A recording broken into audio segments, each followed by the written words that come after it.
Hazun, sign name Revelation, chapters 8 and 9. When the Lamb opened the seventh seal, there was silence in heaven for about half an hour. I saw that the 7 messengers who stood before Aluah were each given a trumpet. Another messenger who had the gold container for incense came and stood over the altar.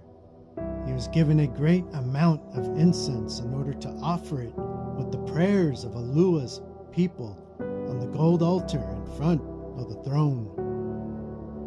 Then the smoke of the incense together with the prayers of Aluah's set apart people went up to Aluah out of the messenger's hands. After this, the messenger filled the incense container with fire from the altar, and then he threw it on the earth. Thunder roared, lightning flashed, and the entire earth shook. The 7 messengers then got ready to blow their 7 trumpets. The first messenger blew his trumpet. Hail and fire mixed with blood were thrown down on the earth. A third of the earth and a third of trees, a third of all green plants were burnt up. When the second messenger blew his trumpet, something like a great fiery mountain was thrown into the sea, and a third of the sea turned to blood. A third of all the living creatures in the sea died. A third of all the ships were destroyed. When the third messenger blew his trumpet, a great star fell from heaven.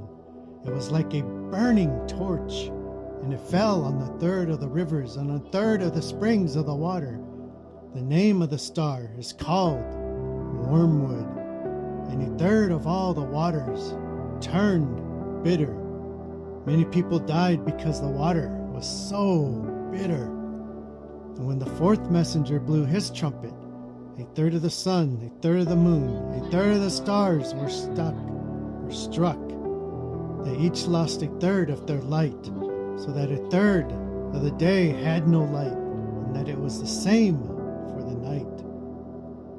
Then I looked and saw a lone eagle flying across the sky. It was shouting with a loud voice, "Woe, woe, woe to everyone who lives on the earth because of the other 3 messengers that are now about to blow their trumpets."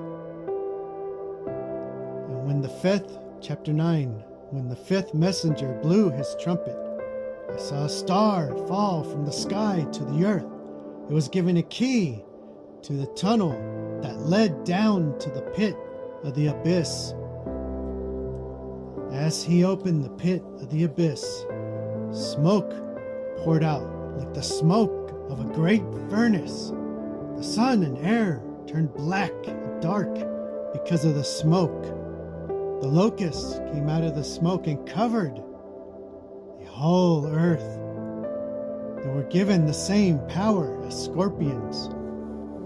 The locusts were told not to harm any grass, plant, or tree on the earth.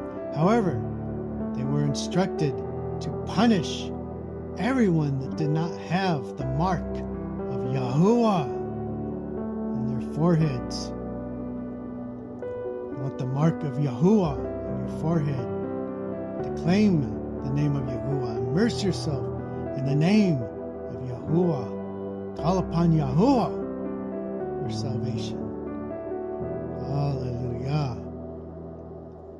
The locusts, verse 5, were allowed to make those people suffer for 5 months, but not kill them. The suffering they caused was like that of a torment from the sting of scorpions. In those days, people will want to die, but they will not be able to. They will hope for death, but it will run from them. These locusts looked like horses prepared for war. On their heads, they wore something that looked like gold crowns, and they had human faces.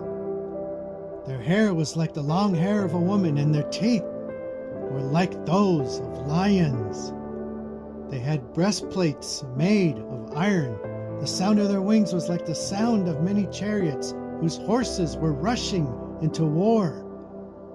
They had tails like scorpions with stingers on them. The stings had the power to hurt people for 5 months.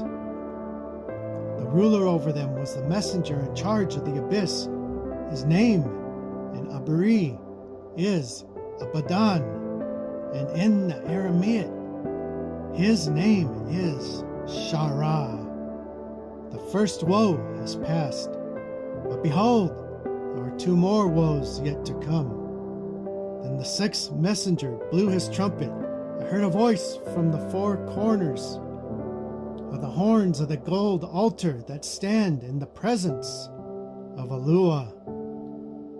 The voice spoke to the 6th messenger who had the trumpet and said, "Release the 4 messengers that have been tied up at the great Parat River." Then the 4 messengers were set loose.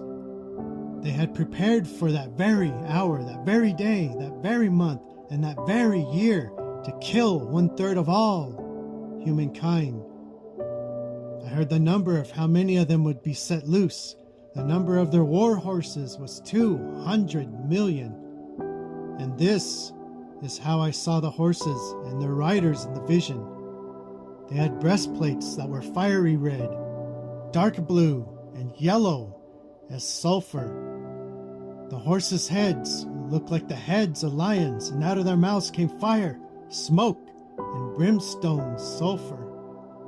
By these 3 plagues, 1/3 of all human beings were killed by the fire, smoke, and brimstone sulfur that was coming out of their mouths. The power of the horses was in their mouths and in their tails.